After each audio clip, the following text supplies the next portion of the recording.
welcome back to Food Prep Guide. I am excited today because we are canning Brunswick stew. It is quickly becoming one of my absolute favorite quick lunches and quick suppers. But if you don't like Brunswick stew, or maybe you're just like, what is Brunswick stew? You're going to want to stick around because we are also going to be talking about canning guidelines for soups and stews. It was a fun and exciting day in my house when I realized that we can create our own recipes for canning safely by just following a few guidelines. If you are brand new to canning, you may not know that there are tested and proven safe recipes and guidelines to help us stay safe in our canning with acidity levels and density levels and ensuring that heat can penetrate all the way to the center of a jar and all of the things that allow us to create safe, healthy meals at home using canning. So, since we are following tested, safe recipes, we are limited to using those tested, safe recipes if you're wanting to stick to by the book, so to speak. But when it comes to soups and stews, there are tested and proven safe guidelines put out that allow us to confidently create our own recipes and be able to confidently can them safely by just following those guidelines. So real quick, I want to talk about this Brunswick stew. So there is not a safe, proven, tested, safe recipe for Brunswick stew. It's not because Brunswick stew is inherently unsafe for canning. It's just that there are so many variations. It's one of those things that everybody just throws things into their pot and call it Brunswick stew. One of those things that you can like use up a bunch of food and create a meal for your family for cheap using scrap leftovers and stuff like that. And because of that, there isn't one central recipe for it. The university extension offices like to stick to recipes that they can repeat across the country and across the world, and everyone who does it in their kitchens can repeat the exact same results that they achieve inside their testing labs, or whatever you want to call them. And Brunswick stew, because there are so many variations depending on what your culture is, what your background is, and just what you're going to be throwing in the pot, they just haven't done any tested recipe for it. But everything that is in this Brunswick stew recipe is safe to be canned. So I will drop a link in the description box below for the safety guidelines that we need to follow when we are creating our own recipes for soups.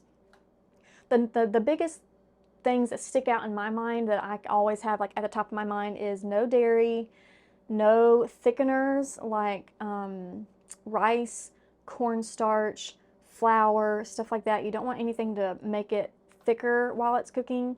And let's see, is there something else? I know there's something else that I'm missing, but definitely check out those guidelines in the description box below so that you can be able to read through them and familiarize yourselves with them. The other big thing about canning soup at home when you're creating your own recipes is that you want to follow a principle of half solids and half liquids. And what that does is ensure that no matter what you're using in your soup, it's not going to get so dense inside that jar during the canning process that heat can't penetrate all the way through to the center. So that's why we do half solids and half liquids. And it's just a safety guideline, like a guardrail to ensure that we don't get our soup too dense. Now, if you're like me, you like dense soups. I love stews more than soups. But we can very easily thicken up our soups after the process. After we pop open the jar, we can thicken our soups then. Just in case, if anyone's brand new to canning soups, I want to mention ways that you can thicken your soups upon serving if you like that thicker soup. One way is instant potato flakes. Instant potato flakes are fantastic for thickening soups upon cooking because they are flavorless pretty much. They kind of blend in with everything. Once they are absorbed inside the liquid, you can't see them, so it's not like adding any kind of different color or different look to your soup. It still looks the same, but it's absorbing the liquid so that the solids become more noticeable and the liquid becomes less, and you end up with a thicker soup as a result. The other way, which is my absolute favorite way, this is how I take 1 pint of Brunswick stew and turn it into a meal that can feed 5 people in my family, and that is making a roux sauce first. So 2 tablespoons of butter, 2 tablespoons of flour. I will do 1 cup of chicken broth or beef broth, a splash of milk just to get a slightly creamy texture, not too creamy because we don't want the Brunswick stew to lose its yummy barbecue flavor, which is what makes it Brunswick stew. But get that a nice thick kind of sauce and then mix the Brunswick stew or any kind of stew into that and then ladle that over mashed potatoes, baked potatoes, even sweet potatoes. You could serve it over rice, you could serve it over pasta, and it is a way that you can take 1 small pint of soup and turn it into a dish that can feed a lot of people. Okay, I think that's it. Let's go ahead and get started. You can see all the ingredients behind me, and I am just going to bring you up closer, and we're just going to throw them all in a pot. One thing about soups and stews, you don't have to cook them for any length of time. You just need to bring them to a boil, and they can go straight into your jars. And that's because they will cook and process during the canning time. The soup is going to be cooking inside the jar. So we don't have to pre-cook it on our stove for like 30 or 40 minutes or anything like that. Like Brunswick stew typically will simmer for 2 to 3 hours. It's a long, slow simmer type of soup, but we don't have to do that. Bring it to a boil and into the canner it goes. It'll cook the rest of the way during processing time. Okay, let's get started. By the way, if you would like help building your food storage, scroll down to the description box of this video and click this link for our free 1-year food storage plan. We calculated a year's supply of food for one person, then broke that data down into a week-by-week list of items to build your pantry on a budget. We'll send it straight to your inbox. If you're new here, we invite you to subscribe and hit the notification bell so you don't miss all of our upcoming food preservation, pantry storage, and gardening tutorials. Now back to the kitchen. Okay, I've got my pot here on low, medium heat, and we're just going to start adding our ingredients. To start with, I'm going to be using 6 tablespoons of minced garlic. If I did my calculations correctly, then this should yield us about 14 pints of stew.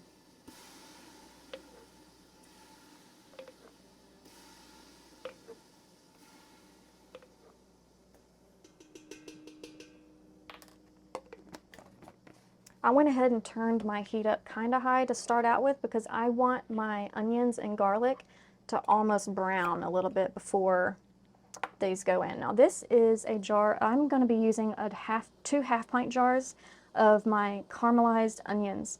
Now if you don't have these, then you can absolutely just do 2 onions, whether white or yellow, whatever you want, and just dice them up finely. I used these caramelized onions the last time I made Brunswick stew, and I will never make it any other way. I mean, this is just absolutely incredible. And I'm going to keep the juice that's from those onions, and I'm just going to go ahead and toss that in there, and it's just going to add to the flavor of the stew.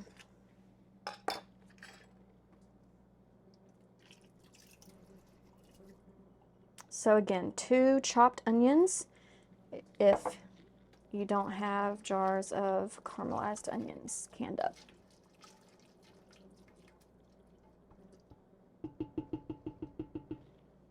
Next, we're going to do 2 cans of diced tomatoes with the juice.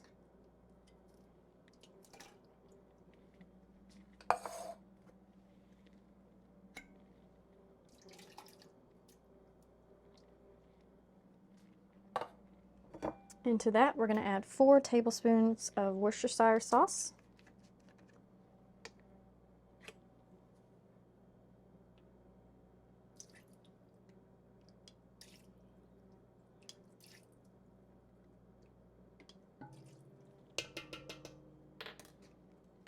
To that, we're going to add 2 quarts of chicken broth.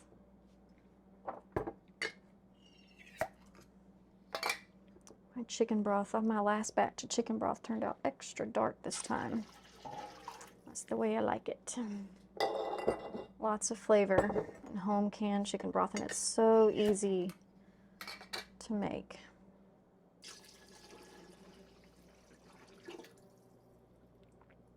Next, we're going to do 2 tablespoons of brown sugar.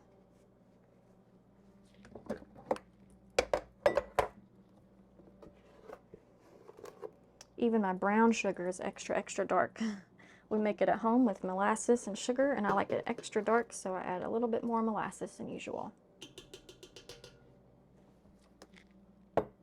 Okay, next, half a teaspoon of pepper. Just have a teaspoon here, so I'm going to measure out about half. That looks like about half.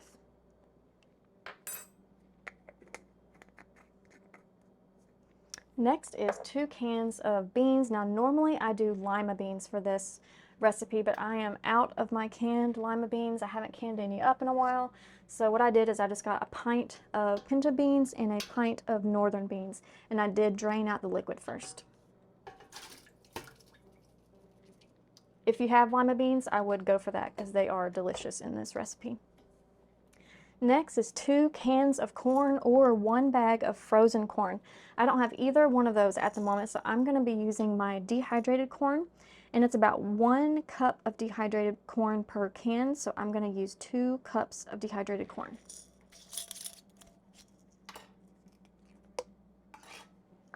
It's actually kind of in between half a cup and a cup.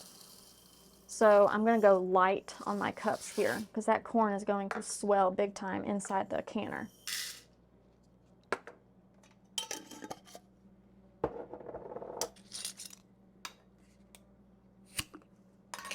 So I'm just going to do this one a really light cup, more like 3/4 cup.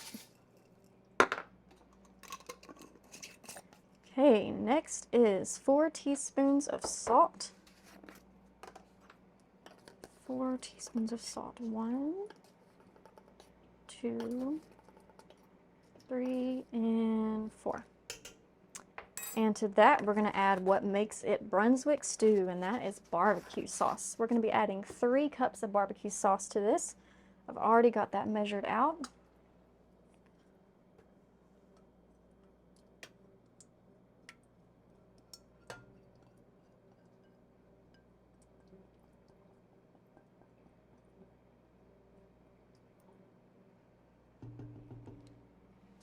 Okay, let me look over my recipe, make sure I got everything. The garlic, the onions, diced tomatoes, chicken broth, Worcestershire, brown sugar, pepper, beans, corn, salt, barbecue. Yep, okay. So I'm going to give that a good stir.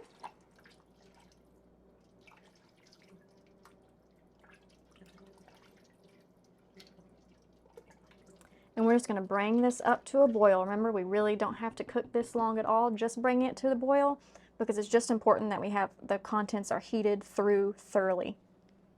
So bringing it up high, I'm going to do some cleaning up on the counter over here and get my canner out, and we will be back when this is boiling. Okay, real quick, while my canner is prepping, let's talk about the addition of meat and the actual canning process. The stew has come to a boil, so I went ahead and did that on low because I forgot to go ahead and get my jars prepped. So as you are getting your soup prep, because all we have to do is bring it to a boil, we don't have to cook it long at all, you do want to go ahead and get your pressure canner set up. Because virtually all soups contain vegetables, you do need to pressure can soups. So get your pressure canner set up. You want to follow your manufacturer's instructions for how much water to put in. Don't forget your rack on the bottom. In my pressure canner, this is the Presto digital canner, I need 3 inches of water or 3 quarts of water, and it averages out to about 3 inches of water. In the bottom of the canner, I cleaned my jars with hot soapy water, put them in, and they are warming up as we speak. So the interesting thing about canning soups, let's talk about times. What's interesting about canning soups is that it is 60 minutes for pints and 75 minutes for quarts, even if you have meat and beans in it. Now that's strange because normally if you have meat or beans, you have to pressure can for 75 minutes for pints and 90 minutes for quarts. So how can we get away with only 60 minutes for pints and 75 minutes for quarts, even if we have beans and meat in it? Remember, we put 2 cans of beans in this. And the reason why is because it is just all of those, that the meat and the beans, they're dispersed in a liquid, a very heavy liquid base with other things, meaning heat can penetrate through that jar of liquid and vegetables a whole lot faster than they can penetrate a jar of dense meat or dense beans. And the only reason why we have to can meat and beans so long is because they are so dense, and it takes that long for the heat to penetrate to the very center of the jar, which we need full heat penetration to make sure we kill off all bacteria to can safely. But when that meat and beans are in that liquid, they're like suspended in that liquid, heat can penetrate through a lot faster, giving us lower pressure canning times. So the general rule of thumb is 60 minutes for pints. Let me read it, make sure I'm absolutely telling you correctly. 60 minutes for pints, 75 minutes for quarts. Even though I have been canning for years, I still will double check my recipe and the processing times before I start the canner, because it's like the most important part, right? So 60 minutes for pints, 75 minutes for quarts. Now, Brunswick stew in particular typically uses pulled pork. We don't use pulled pork because it's just a money-saving thing. We hunt and can deer, so it is more economical for us to use cubed deer meat or sometimes cubed beef in our soups and stew than it is any other type of meat, since we can essentially get it for free and then preserve it that way. So I put this out on my ingredients table at the very beginning to remind me to talk to you about this, and I still forgot. So you will have noticed that I didn't put any meat in the stew. Why not? Whenever I'm making this fresh to serve my family that night, I will always add a pint of cubed venison or cubed beef. But when I'm canning, I don't. And that's for two reasons. Number one, most of the time when I'm canning, it's a money-saving thing in a lot of ways. And I'm trying to can as frugally as possible. And for a pint, there's a fly being really annoying. For a pint is the perfect size for a bowl of soup for one person for lunch. So that's why I can in pints, and then I don't include meat because we don't have to have the meat in the soup for a lunch type meal. It's nice, but we don't have to have it. There's nice protein in there with the beans, and it's still a very rounded and healthy meal without the meat, and we're saving that money. But number two is I will also serve this Brunswick stew for supper. Now, we're a family of 5, and 1 pint of Brunswick stew is not going to feed my family of 5. But if I dump out 1 pint of Brunswick stew into the pot, 1 pint of cubed beef tips or cubed venison, then all of a sudden I have a quart worth of food. And then I will almost always thicken it with a roux to turn it into more of a very thick stew, almost gravy-like consistency, which makes it even more filling. And then I will ladle that Brunswick stew gravy over a baked potato or a mashed potato or rice or something like that to fill everyone up. And then all of a sudden I've got 1 pint of Brunswick stew and 1 pint of cubed meat fills up 5 bellies, including 2 grown adults and 3 growing children. So it's just a fantastic way to make meat stretch. Okay, that is still cooking, although we're good. Now we're only waiting on this. So once my canner has sufficiently warmed the jars, we'll be back to load the canner up. Okay, our jars are nice and hot and ready to load up. So I want to show you what I mean by half and half. And with this, I will just use one solid spoon and then 1 ladle. So first, we're going to get half solids. Let me give it a good stir real quick. And we're going to do half solids in our jar, meaning we're going to fill the jar halfway with soup solids. Is that about halfway? Maybe go a little bit more. Okay, that's about halfway. So then I'm going to switch to my ladle, and I'm going to put it in. Let me kind of slide this over real quick. So I'm just putting my ladle, dipping it down in the liquid, but mostly getting just liquid by just pressing my ladle down in there and just getting a lot more liquid than I am solids. And then we're going to fill the liquid line up to the 1-inch headspace, and that is true for all soups, 1-inch headspace. And I'll show you that in just a minute, where that 1-inch headspace line is, just in case you're new. Okay, I've got it just a little bit less than 1 inch, which is okay. Okay, so the 1-inch headspace mark is going to be right here where the curve of the jar starts curving inward, almost meeting that bottom line right there. I've got mine just a little bit less than 1 inch, but that's okay. So I'm just going to continue on with my half liquids and half solids.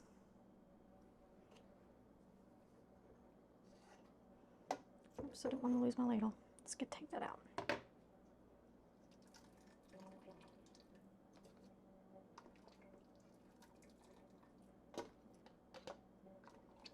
Oh, those caramelized onions smell so good. Okay. I'm going to go ahead and fill up all the solids.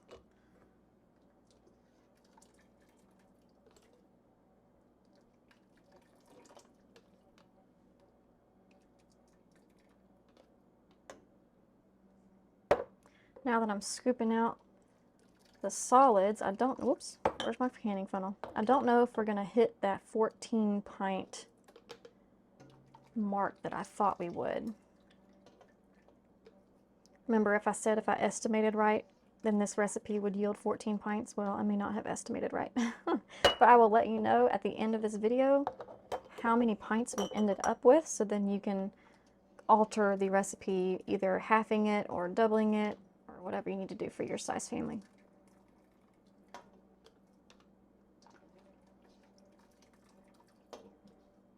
It's about half, a little bit less than half. Okay, half solids.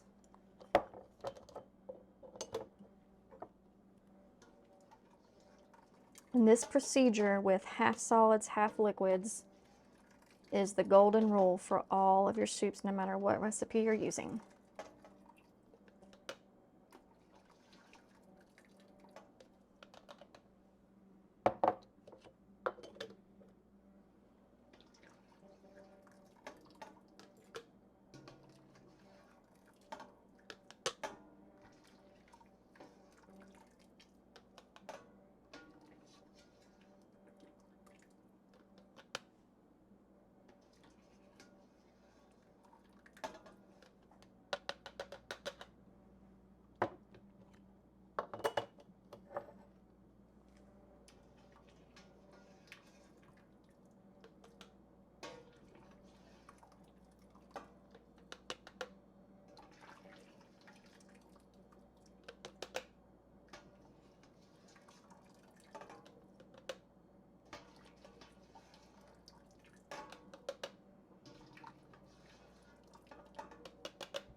Okay, now switching to my ladle and filling up to 1-inch headspace with liquid.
Okay, now it is time to wipe our rims, and I don't have my rag. Let me get that real quick.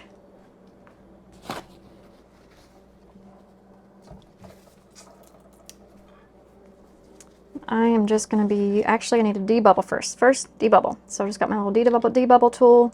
I'm just going to run it along through here, kind of swirl it in the middle. And this is going to get out any trapped air bubbles. Trapped air bubbles usually isn't an issue for something that is extremely liquidy, like chicken broth or a soup like this, but we still want to debubble because it is important to get all that air out, or at least as much air as possible.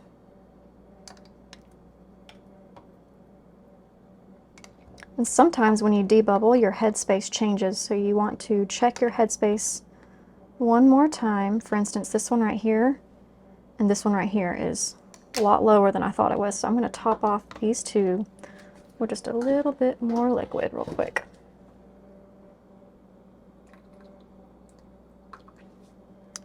And this one back here.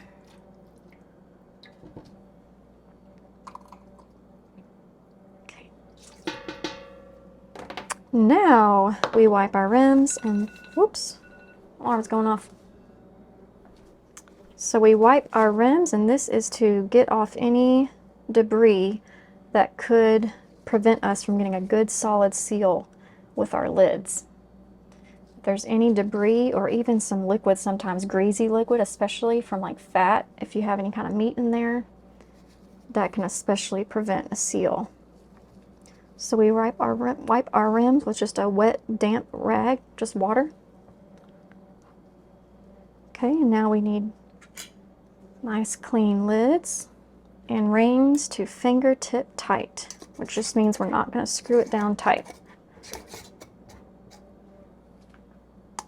And into the canner they go.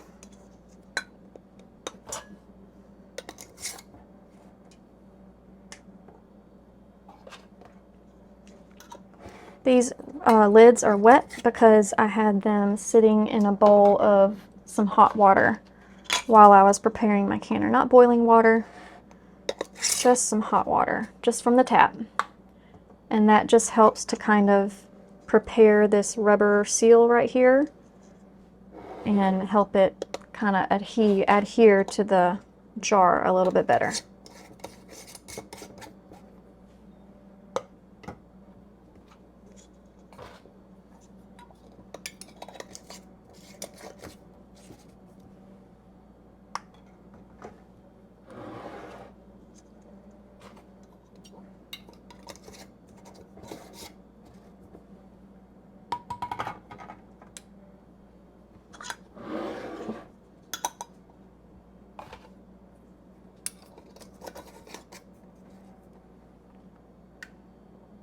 Okay, canner is loaded and we are ready to put the lid on.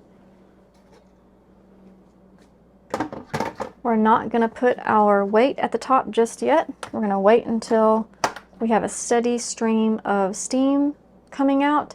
If you have this digital pressure canner, it will beep and let you know. You don't even have to judge the steam. It will beep and it has a sensor and it will let you know. Okay, I'm clicking the next button. It's going to start heating up, building up that pressure, and then in about, it takes about 15 minutes or so, and then I'll be putting this on.